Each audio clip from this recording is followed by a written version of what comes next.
সমস্ত প্রশংসা ওই আল্লাহ সুবহানাহু ওয়া তাআলার জন্য, যিনি আমাদেরকে দীর্ঘ একটি মাস সিয়াম সাধনা করে রোজা রেখে এবছর 29টা রমাদান আল্লাহ রাব্বুল আলামিন আমাদেরকে দিয়েছেন। 29টা রাতের তারাবি আমরা পড়েছি।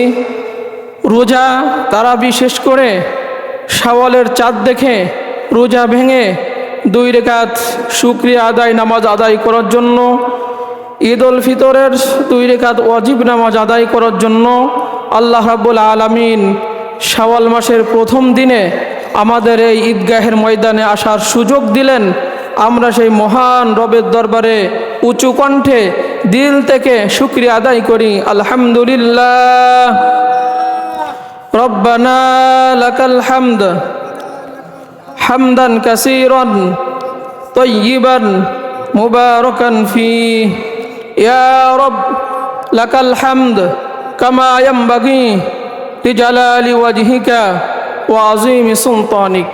আমরা তাকবীর বলি, আল্লাহু আকবার, আল্লাহু আকবার, লা ইলাহা ইল্লাল্লাহু ওয়াল্লাহু আকবার ওয়ালিল্লাহিল হামদ। সম্মানিত মুসলমান ভাইরা আমার, আল্লাহ রাব্বুল আলামিন আমাদের উপরে রোজা ফরজ করছিলেন, তারাবি সুন্নাত ছিল। আমরা দুইটার সমন্বয় ঘটিয়ে আল্লাহ রাব্বুল আলামিনের হুকুম যথাযথভাবে পালন করে আজকে আমরা ঈদের মাধ্যমে এই সিয়াম ভঙ্গ করলাম, রোজা ভঙ্গ করলাম। আল্লাহ রাব্বুল আলামিন আমাদের প্রত্যেকের জীবনের সমস্ত গুনাহগুলো মাফ করে দেন, আমরা বলি আমিন। আমাদের রোজা, আমাদের তারাবি কবুল করে নেন, আমরা বলি আমিন। আজকের দিনটা হচ্ছে উৎসবের দিন, আনন্দের দিন, খুশির দিন, যেটাকে আমরা বলি ঈদ উল ফিতর। ঈদ উল ফিতর এর আবিধানিক অর্থ হচ্ছে আনন্দ, উৎসব। ঈদ শব্দের অর্থ, আর ফিতর অর্থ হচ্ছে ভেঙ্গে ফেলা, তার মানে ভেঙ্গে ফেলার উৎসব। অর্থাৎ দীর্ঘ একটা মাস আমরা সিয়াম সাধনা করে রোজা রেখে শাওয়ালের চাঁদ দেখে আল্লাহ রাব্বুল আলামিনের শুকরিয়া আদায় স্বরূপ যে আনন্দ উৎসব আজকে আমরা পালন করছি, এইটাই হচ্ছে ঈদ উল ফিতর। এইটাই হচ্ছে ঈদ উল ফিতর। আমরা দীর্ঘ এক মাস আল্লাহ রাব্বুল আলামিন হুকুম পালন করছি, রোজা রাখছি, শাওয়ালের চাঁদ দেখছি, রোজা ভেঙে দিছি, মানে রোজা ছেড়ে দিছি, আর রোজা মানে এইভাবে আমরা আর রাখবো না। তা আল্লাহ রাব্বুল আলামিনের শুকরিয়া আদায় স্বরূপ আজকে যে আমাদের একটা আনন্দ, আজকে যে আমাদের একটা ফুর্তির দিন, এইটাই হচ্ছে ঈদ উল ফিতর। এই ঈদ উল ফিতরটা আসলো কিভাবে, এর সূচনাটা কেমনে হলো? মুহাম্মদুর রাসূলুল্লাহ সাল্লাল্লাহু আলাইহি সাল্লাম দ্বিতীয় হিজরিতে হিজরত করে মদিনায় আসলেন। সেখানে দেখলেন যে মদিনাবাসী বছরে 2টা দিন তারা খুব আনন্দ করে, উৎসব করে। ওই দিনে তারা খুব আনন্দ ফুর্তি করে। তারা এতটা আনন্দ ফুর্তি করে, মুহাম্মদুর রাসূলুল্লাহ সাল্লাল্লাহু আলাইহি সাল্লাম বলেন, তোমরা বছরে যে 2টা দিন আনন্দ ফুর্তি করো, আল্লাহ রাব্বুল আলামিন এর থেকে 2টি উত্তম দিন আমাদেরকে দিয়েছেন। আর সেই উত্তম দিন 2টি হচ্ছে ঈদ উল ফিতর, ঈদ উল আজহা। এই যে একটা আনন্দর দিন, উৎসবের দিন মুসলমানদের, এই দিনে আল্লাহ রাব্বুল আলামিন দয়া ক্ষমা নিয়ে বান্দার প্রতি আবির্ভাব হন। সুবহানাল্লাহ, সুবহানাল্লাহ। এই যে 2টা ঈদের কথা নবীজি বললেন যে তোমরা যে 2টো দিন আনন্দ করো, তার থেকে উত্তম শ্রেষ্ঠ 2টো ঈদের দিন আল্লাহ রাব্বুল আলামিন আমাদেরকে দিয়েছেন। এই ঈদের দিনে আল্লাহ রাব্বুল আলামিন দয়া ক্ষমা নিয়ে বান্দার প্রতি আবির্ভাব হন। এই যে আমরা যারা রোজা রেখেছি, তারাবি পড়েছি, আল্লাহ রাব্বুল আলামিন বলেন, ফেরেশতারা আমার বান্দারা দীর্ঘ একটা মাস সিয়াম সাধনা করেছে, রোজা রেখেছে, তারাবি পড়েছে, আমার হুকুম যথাযথভাবে পালন করেছে, আর আজকে তারা ঈদগার ময়দানে চলে আসছে। আমার এই সমস্ত বান্দাদেরকে আমি খুব ভালোবাসি, এদের প্রতিদান কি হতে পারে? আল্লাহ রাব্বুল আলামিনের কাছে ফেরেশতারা বলে, আল্লাহ আপনার বান্দাকে আপনি যথাযথ প্রতিদান দিয়ে দেন। আল্লাহ রাব্বুল আলামিন বলেন, ফেরেশতারা ফাউশহিদুকুম, তোমরা সাক্ষী থাকো, ইন্নী কদ গফারতু লাহুম, আমি রব্বুল আলামিন আমার এই সমস্ত বান্দাদের সবাইকে মাফ করে দিলাম।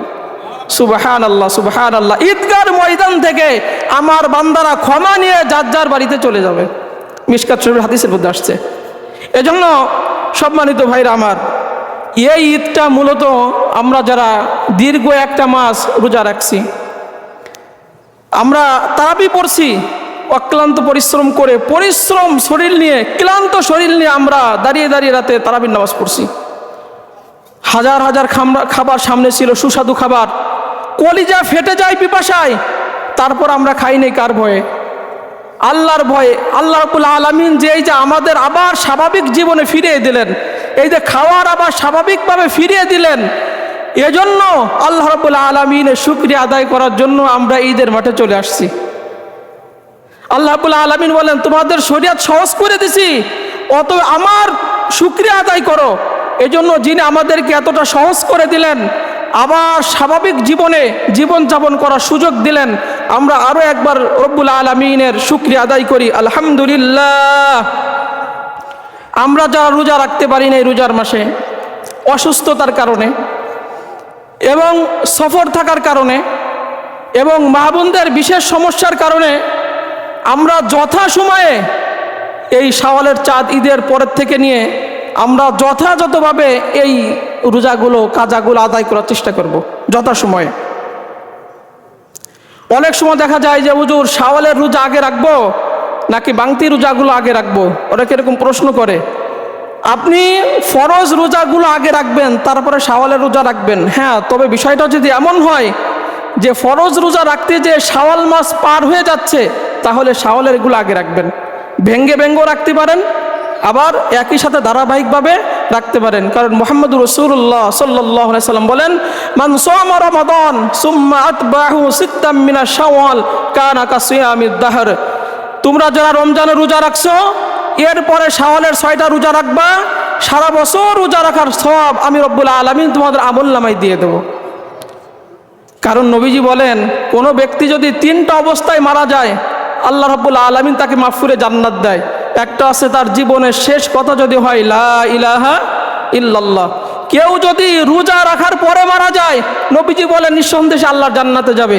কেউ যদি দান সদকা করার পরে মারা যায়, নবীজি বলে জান্নাতে যাবে।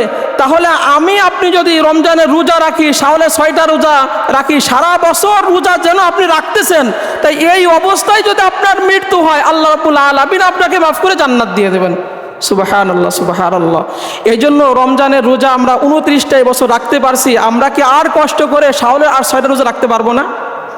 প্রত্যেকে রাখার চেষ্টা করবো ইনশাল্লাহ। বাড়িতে যারা মা বোনেরা আছেন প্রত্যেকে রাখবেন, আমাদের এখানে যারা মুসল্লিরা আছেন প্রত্যেকে এই রোজাগুলো আপনারা রেখে দিবেন। এই যে আমরা যারা রোজা রাখছি ফরজ রোজা, আল্লাহ রাব্বুল আলামিন আমাদেরকে 10টা পুরস্কার দেন। 1 নম্বর পুরস্কার আল্লাহর পক্ষ থেকে আপনি পাবেন। আল্লাহ রাব্বুল আলামিন বলেন, আস-সাওমু লি ওয়া আনা আজজি বিহি। বান্দা তোমরা রোজা রাখছো আমার জন্য, আমি রব্বুল আলামিন নিজ হাতে তোমাদেরকে কিয়ামতের ময়দানে প্রতিদান দেব। সুবহানাল্লাহ সুবহানাল্লাহ। দুনিয়ার প্রাইম মিনিস্টারের কাছ থেকে পুরস্কার পাইলে যদি আপনার খুশির ঠেলায় আপনি বাঁচেন না, আর আপনার রব স্বয়ং যখন সারা পৃথিবীর মানুষের সামনে আপনাকে ডেকে পুরস্কার আপনাকে দেবেন, আর আল্লাহ রব্বুল আলামিনের পুরস্কার হলো মাফ করে পুলসিরাত বিজলির নাই পার করে রয়্যান নামক দরজা দিয়ে সরাসরি জান্নাতে ঢুকাই দেবেন। সুবহানাল্লাহ সুবহানাল্লাহ। এইখানে আমরা যারা আছি, আমরা জান্নাতে যেতে চাই না? জান্নাতে যেতে চাই না? প্রত্যেকেই আমাদের বাসনা যে আল্লাহ আপনি আমাদের জান্নাতে জায়গা করে দেন। 2 নাম্বার, যারা রোজা তোমরা যারা রাখছো, নবীজি বলেন, মান সামা রমাদানান ঈমানান ওয়া ইহতিসাবান গুফিরা লাহু মা তাকাদ্দামা মিন যামবি। ঈমানের সহিত সওয়াবের আশায় রোজা যারা রাখছো, আল্লাহর পক্ষ থেকে ঘোষণা হলো পূর্বের গুনাহ মাফ করে দিলাম। সুবহানাল্লাহ সুবহানাল্লাহ। 3 নাম্বার, আল্লাহ রাব্বুল আলামিন এই রোজাদার ব্যক্তিকে ভালোবাসেন এতটা পুরস্কার যে রোজাদারের মুখের গন্ধটা আল্লাহ রাব্বুল আলামিনের কাছে মিশকের চাইতে উত্তম। কতটা পছন্দ করেন একজন রোজাদার ব্যক্তিকে, আল্লাহ রাব্বুল আলামিন এই পুরস্কার আপনারা পাবেন। 4 নাম্বার রোজার পুরস্কার হলো আল্লাহ নবী মুহাম্মদ রাসূলুল্লাহ সাল্লাল্লাহু আলাইহি সাল্লাম বলেন, আস-সালাতু খামসা, আল জুমআ ইলা জুমআ ওয়া রমাদান ইলা রমাদান মুফাক্কিরাতিল লিমা বাইনাহুন্না ইযা জতুনিবাতিল কাবাইর। 5 ওয়াক্ত নামাজ, এক জুমা থেকে অপর জুমা, এক রমাদান থেকে অপর রমজান, যত গুনাহ হয়েছে আল্লাহ রাব্বুল আলামিন মাফ করে দিবে। তা আল্লাহর পক্ষ থেকে পুরস্কার পাইলেন। গত বছর রোজা রাখছেন, এই বছর রোজা রাখছেন, এই যে মধ্যবর্তী যে গুনাহ হয়েছে, আল্লাহ রাব্বুল আলামিন খুশি হয়ে আপনাকে এমনটা পুরস্কার দিলেন যে বান্দারে খুশি হয়ে তোর গুনাহ মাফ করে দিলাম। সুবহানাল্লাহ। 5 নাম্বার পুরস্কার হচ্ছে রয়ান নামক স্পেশাল দরজা দিয়ে এই রোজাদার ব্যক্তিকে আল্লাহ তাআলা জান্নাত দিবেন। এটা আল্লাহর কাছ থেকে আপনি পাবেন। 6 নাম্বার পুরস্কার হলো জাহান্নাম থেকে আপনি মুক্তি পাবেন। নবীজি বলেন, আস-সাওমু জুন্নাহ কাজুন্নাতি আহাদিকুম মিনাল কিতাল। এই রমজানের রোজা হচ্ছে জাহান্নাম থেকে বাঁচার মজবুত ঢাল। তুমি এই রমজানের রোজা রাখছো, প্রত্যেকটা রোজার বিনিময়ে রব্বুল আলামিন এক একটা ঢাল বানিয়ে দিবেন। তার মানে 29টা এই বছর আমরা রাখছি, 29টা ঢাল আপনাকে জাহান্নাম থেকে আত্মরক্ষা করবে, আপনাকে বাঁচাই দিবে। আল্লাহর পক্ষ থেকে এই পুরস্কার আপনি পাবেন। 7 নাম্বার রোজাদারের 2টো খুশির সময়। একটা হচ্ছে আল্লাহর পক্ষ থেকে সারাদিনের ক্লান্ত শরীর নিয়ে যখন আপনি খাবার খান, ইফতারি করেন, তখন আপনার ক্লান্তি দূর হয়, মন ভালো হয়ে যায় যে শরীরে এনার্জি ফিরে আসছে। আর একটা খুশির সময় হচ্ছে সারা দুনিয়ার মানুষ যখন হাসরের ময়দানে থাকবে, তখন আল্লাহ রাব্বুল আলামিন আপনাকে যখন প্রতিদান দিবে, তখন আপনি খুশি হয়ে যাবেন। 8 নাম্বার রোজাদারের জন্য পুরস্কার হচ্ছে রোজাদার যে দোয়া করে ওই দোয়া কবুল করেন কে? আল্লাহ রাব্বুল আলামিন কবুল করে। 9 নাম্বার রোজাদারের পুরস্কার হচ্ছে এই রোজাদার ব্যক্তির জন্য রোজা স্বয়ং নিজে আল্লাহ রাব্বুল আলামিনের কাছে সুপারিশ করবে যে আল্লাহ, আপনার এই বান্দাকে দুনিয়ায় দিনের বেলা খেতে দেয় নাই, অনেক খাবার ছিল, সুস্বাদু খাবার ছিল, পানি ছিল, কলিজা ফেটে যায় চৈত্র মাসে, তারপরে 1 গ্লাস পানি মুখে দেয় না, 1 কুলি পানি খায় না। আল্লাহ, ক্ষুধার যন্ত্রণায় পেট এতটা ক্লান্ত হয়ে গেছে, শরীর এতটা দুর্বল হয়ে গেছে, কিন্তু রব্বুল আলামিন আপনার বান্দা রোজা রেখে 1 লুকমা খাবার খাই নাই। আমি সাক্ষ্য দিচ্ছি, সুপারিশ করছি, আমি সিয়াম, রব্বুল আলামিন আপনি এই বান্দাকে মাফ করে জান্নাত দেন। এই জন্য সম্মানিত ভাইরা আমার, 10 নাম্বার রোজাদারের পুরস্কার হলো আল্লাহ রাব্বুল আলামিন এই রোজা রাখার ধারা 100 বছর জাহান্নাম আপনার থেকে দূরে সরাই দেন, দূরত্বের সমান। শুধু তাই নয়, নবীজি বলেন, মান সামা ইয়াওমান ফি সাবিলিল্লাহ জাআলাল্লাহু বাইনাহু ওয়া বাইনান নারি খান্দাকা কামা বাইনাস সামাই ওয়াল আরদ। যে ব্যক্তি আল্লাহর জন্য একটা দিন রোজা রাখে, আল্লাহ রাব্বুল আলামিন তার মাঝে আর জাহান্নামের মাঝে এমন একটা প্রাচীর ঢাল তৈরি করে দেন যা আসমান এবং জমিনের দূরত্বের সমান। এতটা দূরত্ব রব্বুল আলামিন দিয়ে দেন। এই জন্য সম্মানিত ভাইরা আমার, আমরা সংক্ষেপে আর কয়েকটা কথা বলি। আর একবার তাকবীর দিই, আল্লাহু আকবার, আল্লাহু আকবার, লা ইলাহা ইল্লাল্লাহু, আল্লাহু আকবার, আল্লাহু আকবার, ওয়ালিল্লাহিল হামদ। যারা আপনারা আসতেছেন, 10 মিনিট সময় আছে, আপনারা 15 মিনিট সময় আছে, আপনারা অতি দ্রুত ঈদগাহের ময়দানে চলে আসুন। আমরা এইখানে যারা আসছি, আমরা সেই মহান রবের দরবারে আল্লাহ রাব্বুল আলামিনের শ্রেষ্ঠত্ব প্রকাশ করি। উঁচু কণ্ঠে গলা ছেড়ে দিয়ে বলেন, লিল্লাহি তাকবীর, লিল্লাহি তাকবীর, লিল্লাহি তাকবীর, আল্লাহু আকবার, আল্লাহু আকবার, লা ইলাহা ইল্লাল্লাহু, আল্লাহু আকবার, আল্লাহু আকবার, ওয়ালিল্লাহিল হামদ। এরপর আর 3টা নসিহত করব, আমার দিকে মনোযোগ দেন। ঈদের দিন, আনন্দ খুশির দিন, অনেক কথা বললাম গুছাই গুছাইয়ে, এবার 3টা কথা শোনেন। এই ঈদের দিনে আমরা যারা এখন ধরেন বড় হয়ে গেছি, যখন আমরা ছোট ছিলাম, আমাদের পিতা, আমাদের মা, তারা নিজে ভালো কাপড় চোপড় পরে নাই, লুডুস রান্না করে খাওয়াইছে, সিমাই রান্না করে খাওয়াইছে, নিজের টাকা দিয়ে নিজে নতুন কাপড় না কিনে আমাদেরকে নতুন জামা কাপড় জুতা স্যান্ডেল কিনে দেয় নাই। আপনি যেমন এখন আপনার বাচ্চাদেরকে দিচ্ছেন, ঠিক তদ্রূপ আপনার পিতা মাতা কিন্তু এই ঈদের দিনে আপনার মুখে হাসি ফোটানোর জন্য এরকম কাজই কিন্তু করছে না?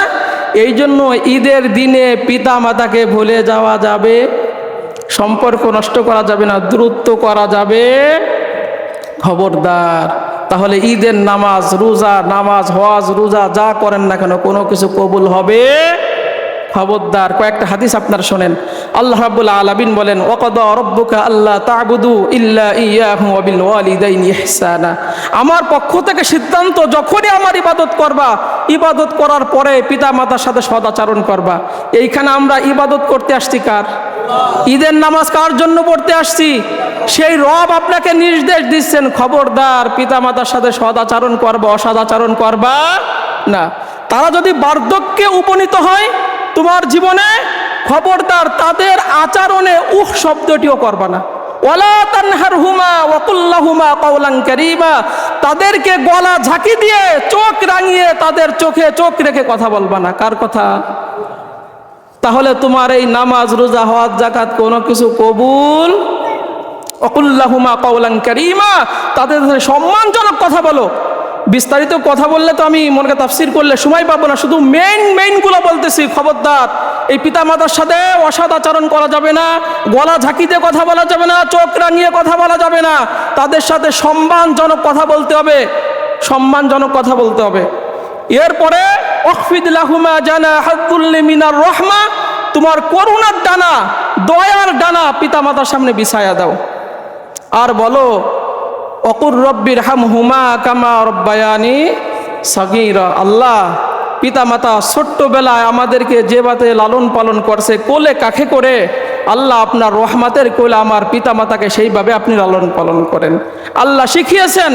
কারণ কি জানেন?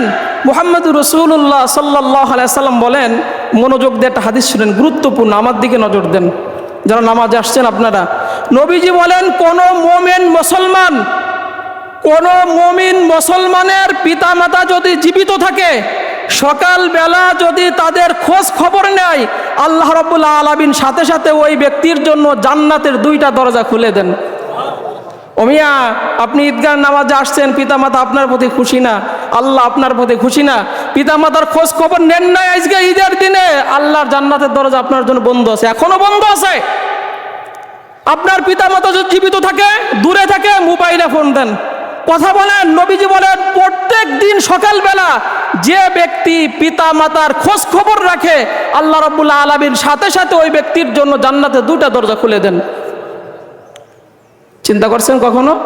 এই রমজানে নবীজির কাছে জিবরাইল এসে 3টা পদ্য করছেন, তার মধ্যে একটা ছিল, নবী, যে ব্যক্তির পিতামাতা জীবিত আছে, বার্ধক্য উপনীত হয়েছে, অথচ ওই ব্যক্তি জাহান্নামে গেল, এরপরেও সেই ব্যক্তি ধ্বংস হয়ে যাক। কি জন্য? পিতামাতা জীবিত আছে, সেই পিতামাতাকে রাজি খুশি করে আল্লাহর জান্নাত নিতে পারলো না, ও বদমাইশ ধ্বংস হয়ে যাক। নবীজি বলেন, হুমা জান্নাতুকা ওয়া নারুকা। পিতামাতা তোমার জান্নাত, পিতামাতা তোমার জাহান্নাম। পিতামাতা খুশি, আর সে আজিমের মালিক খুশি। পিতামাতা বেজার, আল্লাহ রাব্বুল আলামিন তোমার প্রতি বেজার। এই ঈদের দিন আমার নসিহত থাকবে প্রত্যেকটা মুসল্লিদের প্রতি, খবরদার খোঁজ খবর নেবেন, তাদের চাহিদা পূরণ করবেন। ছোট্টবেলায় কত চাহিদা, আপনি আপনার সন্তানকে এখন যেমন চাহিদা পূরণ করেন, আপনার পিতামাতা আপনার জন্য তেমন চাহিদা পূরণ করছে। আপনি বলবেন, হুজুর বুঝে আসে না, এখন বুঝছি, কবরে চলে গেছে। ঈদের নামাজ শেষ করে কবরের কাছে চলে যান, যে সূরা কিরাত পড়ে 2টা হাত বাড়াই দেন, চোখের পানি ছাড়েন, আর বলেন, রব্বির হামহুমা কামা রব্বায়ানি সগীরা। ও রব্বুল আলামিন, আপনি নিজেই তো দোয়া শিখিয়েছেন, আল্লাহ তেমন খেদমত করতে পারি নাই, বুঝি নাই, আপনি আমার পিতামাতাকে মাফ করে দেন। তখন পিতামাতা কবরে আযাব মাফ হবে, জান্নাতে মর্যাদা বাড়বে। কবর থেকে, হাদিস অনুযায়ী, হাদিসে কুদসির মধ্যে আসছে, কবর থেকে পিতামাতা আল্লাহর কাছে বলে, আল্লাহ আপনি আমার কবরে আযাব মাফ করলেন, জান্নাতে জায়গা দিলেন, মর্যাদা বাড়িয়ে দিলেন। কারণ কি? ওই দুনিয়ায় থেকে তোর সন্তান তোর কবরের পাশে দাঁড়াইয়া বলছে, রব্বির হামহুমা কামা রব্বায়ানি সাগীরা। সন্তান হিসেবে এটা আমাদের নৈতিক দায়িত্ব। এর 1 নম্বর নসিহত। 2 নম্বর নসিহত হলো, এই ঈদের সময় আত্মীয় স্বজন, আপনজন যারা আছে, সবার সাথে সুসম্পর্ক আমরা রাখবো। আত্মীয়তা সম্পর্ক ছিন্নকারী আল্লাহর জান্নাতে যায় না। নবীজি বলেন, আত্মীয়তার সম্পর্ক হচ্ছে রহমানের মূল। যে এর সম্পর্ক টিকিয়ে রাখবে, আল্লাহ তার সাথে সম্পর্ক রাখবে, আর যে এটা ছিন্ন করবে, তার সাথে আর আল্লাহর সাথে আর বান্দার সাথে কোনো সম্পর্ক নেই। নবীজি বলেন, একটা হাদিস শুনেন, গুরুত্বপূর্ণ একটা হাদিস।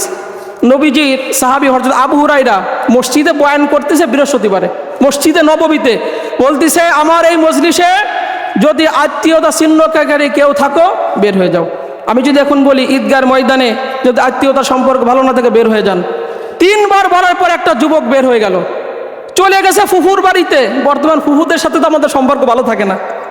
চলে গেছে ফুফুর বাড়ি, ফুফুর সাথে 2 বছর সম্পর্ক নাই। বলতেছে ভাইপো 2 বছর পরে আমার কাছে আসলা কি জন্য? আবু হুরাইরা মসজিদ থেকে এই নির্দেশ দিয়েছে তাই বের হয়ে চলে আসছি, আপনার সাথে তো 2 বছর আমার সম্পর্ক নাই। কই তুমি যে আবু হুরাইরার কাছে জিজ্ঞাসা করো কেন তিনি মসজিদে কথা বললো, তোমাকে মসজিদ থেকে বের করে দিল? তখন তিনি বলতেছেন যে আমি মুহাম্মদুর রাসূলুল্লাহ সাল্লাল্লাহু আলাইহি সাল্লামের কাছ থেকে নিজ কানে শুনেছি, নবীজি মুহাম্মদুর রাসূলুল্লাহ সাল্লাল্লাহু আলাইহি সাল্লাম বলেছেন, যে ব্যক্তি আত্মীয়তার সম্পর্ক ছিন্ন করে তার কোনো ইবাদত আল্লাহ কবুল করে না। কত ফুফুদের সাথে আমাদের আছে, বাপের বোনের সাথে সম্পর্ক ভালো নাই। ভাই আমরা সম্পর্কগুলো বজায় রাখি। 3 নাম্বার নসিহত হলো প্রতিবেশী যারা আছে এদের সাথে সুসম্পর্ক বজায় রাখা, তাদেরকে কষ্ট না দেওয়া। তাদের যদি আপনি পারেন কিছু খাবার দিলেন, ঠিক আছে? নবীজি বলেন কেউ যদি আখিরাতের প্রতি আল্লাহর প্রতি বিশ্বাস রাখে সে যেন তার প্রতিবেশীর সাথে ভালো আচরণ করে। রান্না করছে একটু ভালো মন্দ যদি পারো ঝোল বাড়িয়ে দিয়ে প্রতিবেশীকে একটু দাও, কারণ লাইসাল মুমিন আল্লাযী ইশবাউ ওয়া জারুহু ওয়া জাইউন, ওই ব্যক্তি কখনো পরিপূর্ণ মুমিন হতে পারে না যে নিজে তৃপ্তি সহকারে খালো কিন্তু প্রতিবেশী অভুক্ত থাকলো, না খেয়ে থাকলো, খোঁজ খবর নিল না। নবীজি বলেন ওই ব্যক্তি কখনো প্রকৃত মুমিন হতে পারে না। এরপরে মুহাম্মদুর রাসূলুল্লাহ সাল্লাল্লাহু আলাইহি সাল্লামের কাছে এসে বলতেছে, ইয়া রাসূলুল্লাহ সাল্লাল্লাহু আলাইহি সাল্লাম, এক ব্যক্তি নামাজ পড়ে, রোজা রাখে, হজ করে, কোরআন তেলাওয়াত করে, সব ইসলামের ভালো ভালো কাজ করে, কিন্তু প্রতিবেশীকে কষ্ট দেয়। নবীজি বলেন হিয়া আহলিন নার, ওই ব্যক্তি জাহান্নামের অধিবাসী। চিন্তা করছেন কখনো? নামাজ পড়ে, রোজা রাখে, দান সদকা করে, সব করে, প্রতিবেশী তার প্রতি খুশি না, তাকে কষ্ট দেয়। নবীজি বলেন হিয়া মিন আহলিন নার, ওই ব্যক্তি জাহান্নামের অধিবাসী। পক্ষান্তর আবার জিজ্ঞাসা করালে, ইয়া মুহাম্মদুর রাসূলুল্লাহ সাল্লাল্লাহু আলাইহি সাল্লাম, এক ব্যক্তি নামাজ পড়ে, রোজা রাখে, দান সদকা করে, কোরআন তেলাওয়াত করে, ইসলামের সব কাজ করে, কিন্তু প্রতিবেশী সাথে ভালো আচরণ করে, উত্তম আচরণ করে, প্রতিবেশীকে কষ্ট দেয় না। মুহাম্মদুর রাসূলুল্লাহ সাল্লাল্লাহু আলাইহি সাল্লাম বলেন হিয়া মিন আহলিল জান্নাহ, ওই ব্যক্তি জান্নাতের অধিবাসী। সুবহানাল্লাহ, সুবহানাল্লাহ। এই জন্য আজকে ঈদের দিনে আমরা এই বিষয়গুলো খেয়াল রাখবো। সংক্ষিপ্ত সময়ে আমরা যতটুকুন আলোচনা শুনেছি আল্লাহ রাব্বুল আলামিন আমাদের আমল করা তৌফিক দান করুক। আমরা বলি আমিন। আরো একবার তাকবীর দিই, লিল্লাহি তাকবীর, লিল্লাহি তাকবীর।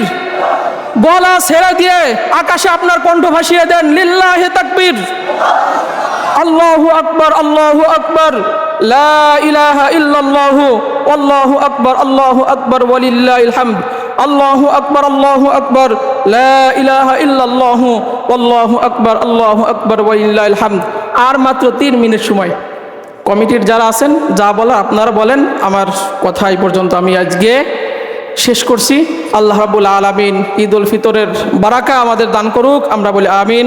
আমাদের সবাইকে মাফ করে দেন। আমরা বলি আমিন।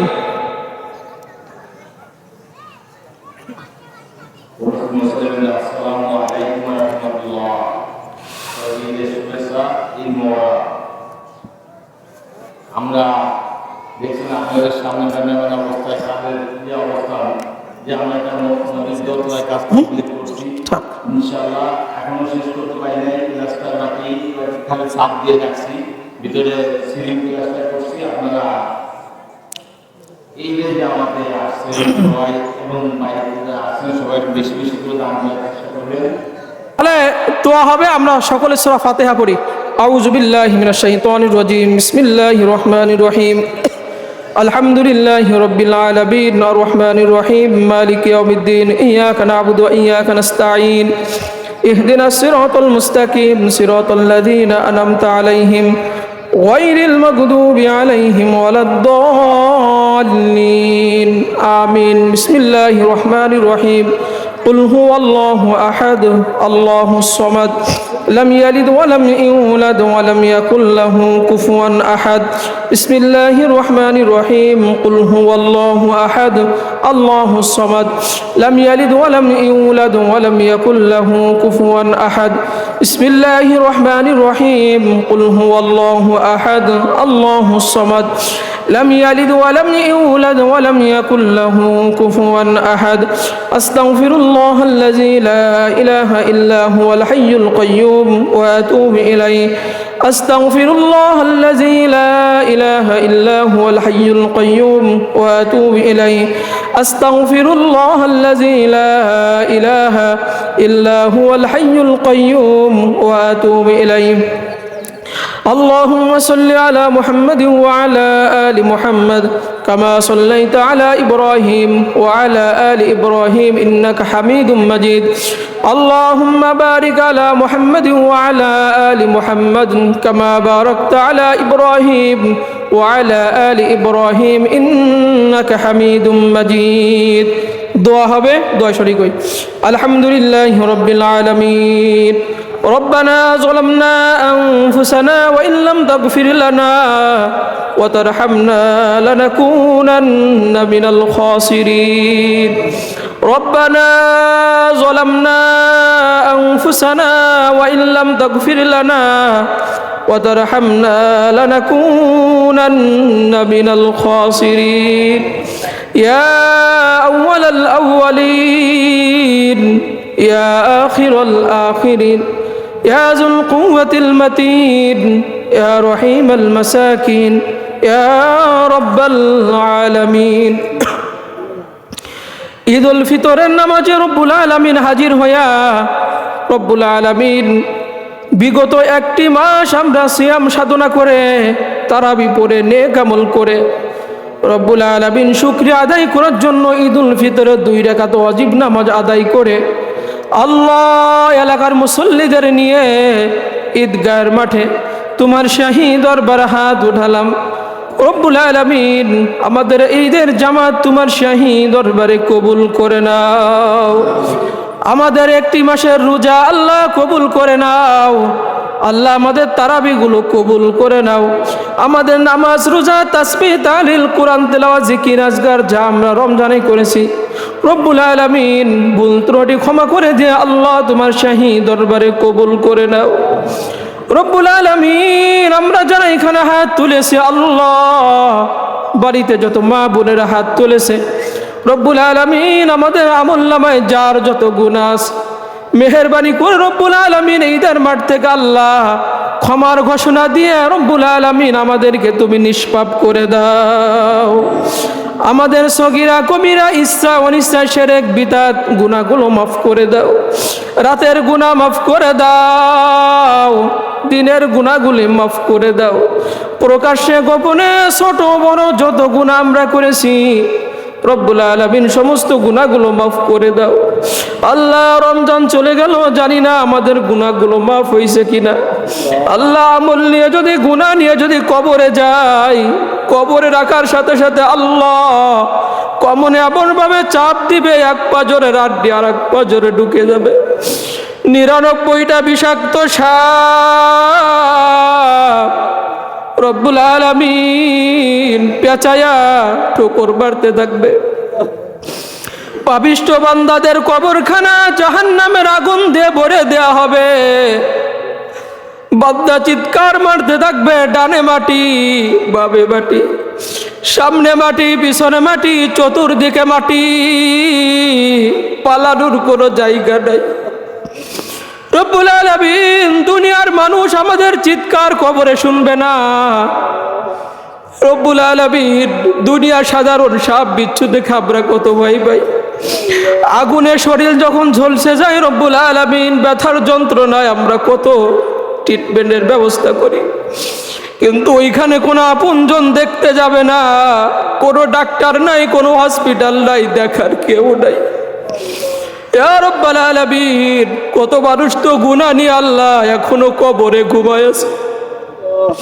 আল্লাহ ওই কবরে যাওয়ার আগে আমাদের সবাইকে মাফ করে দাও খাঁটি ইমানদার বানায়া দাও খাঁটি মুসলমান বানায়া দাও আমাদের ঈমান আমাদের আমলগুলি মজবুত করে দাও ক্ষমার দরজা আমাদের জন্য খুলে দাও আল্লাহ ঈদগাহে যত মানুষ হাজির হয়েছে আল্লাহ প্রত্যেককে তুমি সাধারণ ক্ষমা করে দাও ইয়া রাব্বাল আলামিন সবাইকে তুমি মাফ করে দাও। আমাদের আমলনামা দেখতে যেও না, ক্ষমা করতে তোমার মনে চাবে না। তোমার গফফার নামের ওসিলায় আল্লাহ আমাদের সবাইকে তুমি মাফ করে দাও। বাড়িতে যত মা বোনেরা আছেন রব্বুল আলামিন সবাইকে মাফ করে দাও। আল্লাহ জাহান্নাম থেকে আমাদের বাঁচায়া দাও। আল্লাহ আমাদের জান্নাতের বাসিন্দা করে দাও। রব্বুল আলামিন আমাদের জান্নাতের বাসিন্দা করে দাও। রব্বুল আলামিন আমাদের জাহান্নাম থেকে বাঁচায়া দাও। রব্বুল আলামিন এই রোজা আমাদের জন্য সুপারিশকারী বানিয়ে দাও। জাহান্নাম থেকে বাঁচার মজবুত ঢাল বানায়া দাও। এই কোরআন আমাদের জন্য সুপারিশকারী বানিয়ে দাও। প্রতিটা হরফের বিনিময়ে রব্বুল আলামিন জাহান্নামে এক একটা ঢাল আমাদের জন্য বানায়া দাও। রব্বুল আলামিন আমাদের সব নবীজির রওজায় পৌঁছায়া দাও। রাসূলের পরিবার সাহাবীরা আম্বিয়া যত মুমিন মুমিনাত কবর আল্লাহ প্রত্যেকের রুহে সব পৌঁছায়া দাও। ইয়া রাব্বাল আলামিন ঈদগাহে এসে মনে পড়ে গেল ছোট্টবেলার কথা। রব্বুল আলামিন কত সন্তানেরা বাবার হাত ধরে ঈদগার ময়দানে আসছে। আমরা যেমন আমাদের সন্তানগুলিকে নিয়ে আল্লাহ হাত ধরে ধরে ঈদগার ময়দানে নিয়ে আসছি, আমাদের পিতারা তো অনেকে রব্বুল আলামিন এইভাবে আমাদের নতুন জামা কাপড় পরায়া সাজায়া গুজায়া নিজে ভালো কাপড় না পরে রব্বুল আলামিন আমাদেরকে ভালো কাপড় দিয়া ঈদের মাঠে নিয়ে আসতো। এরকম অনেক পিতা এখনো অনেকের কবরে ঘুমায় আছে, অনেকের মা কবরে ঘুমায় আছে। আল্লাহ ঈদের দিনে ঈদের মাঠ থেকে মুসল্লিদের নিয়ে ফরিয়াদ করি, আল্লাহ যার মা বাবা কবরে আছে আল্লাহ তোমার শিখানো দোয়া পড়ছি, রব্বির হামহুমা কামা রব্বায়ানি সগীরা। তোমার শিখানো দোয়ার বরকতে রব্বুল আলামিন আমাদের পিতা মাতার কবর আযাব মাফ করে দাও। আল্লাহ কবরখানা জান্নাতের বাগান করে দাও।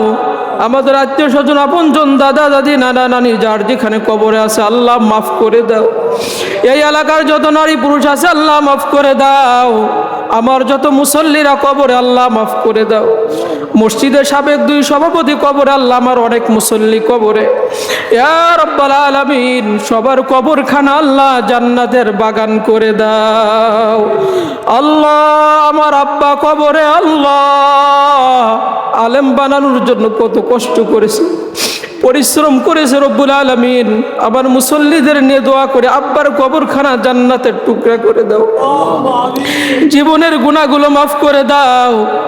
ইয়া রাব্বাল আলামিন আমরা যারা হাজির হয়েছি প্রত্যেকের পরিবারকে আল্লাহ মাফ করে দাও, প্রত্যেককে আল্লাহ মাফ করে দাও। ইসলামিক পরিবার হিসেবে আল্লাহ কবুল করে নাও। যারা অসুস্থ রব্বুল আলামিন শিফা দিয়ে দাও, যারা অভাবী অভাব পূরণ করে দাও, যার জীবনে যে সমস্যা আল্লাহ সমস্যাগুলি সমাধান করে দাও। আয় রোজগারের মধ্যে বরকত দান করে দাও। বিপদ আপদ বালা মুসিবত দূর করে দাও। আল্লাহ আসমান আর জমিন রহমত আর বরকতের দরজা খুলে দাও। ক্ষেত খামারের বরকতের দরজা খুলে দাও। ইয়া রাব্বাল আলামিন ফিলিস্তিনদেরকে আল্লাহ তুমি হেফাজত করো। আল্লাহ ইসরায়েলদের যদি হিদায়াত না থাকে ধ্বংস করে দাও। বিশ্বের মুসলিমগুলোকে আল্লাহ একতাবদ্ধ করে দাও।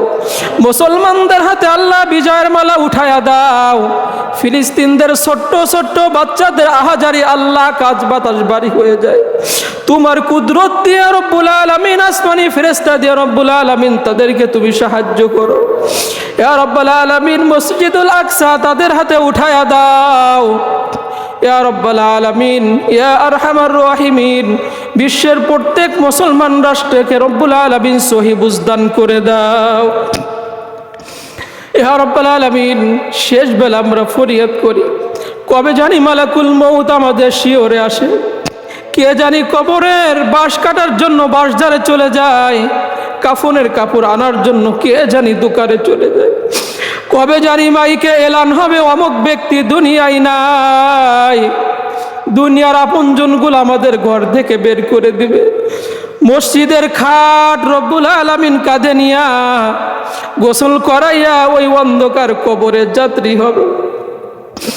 রব্বুল আলামিন আপনজনের সাথে যেদিন সম্পর্ক কেটে যাবে, স্ত্রী সন্তানদের সাথে সম্পর্ক থাকবে না, আপনজন মাটি দিয়ে তাড়াতাড়ি বাড়ি চলে যাবে, যার যার বাড়ি যে রব্বুল আলামিন সন্ধ্যাবেলায় বাতি জ্বালাবে, কিন্তু আমাদের বাতি জ্বালানোর কবরে কেউ থাকবে না। ইয়া রব্বুল আলামিন, ওই মরণকালে আমাদের প্রত্যেকের জবানে একবার হলেও জারি করে দিবা লা ইলাহা ইল্লাল্লাহু মুহাম্মাদুর রাসূলুল্লাহ সাল্লাল্লাহু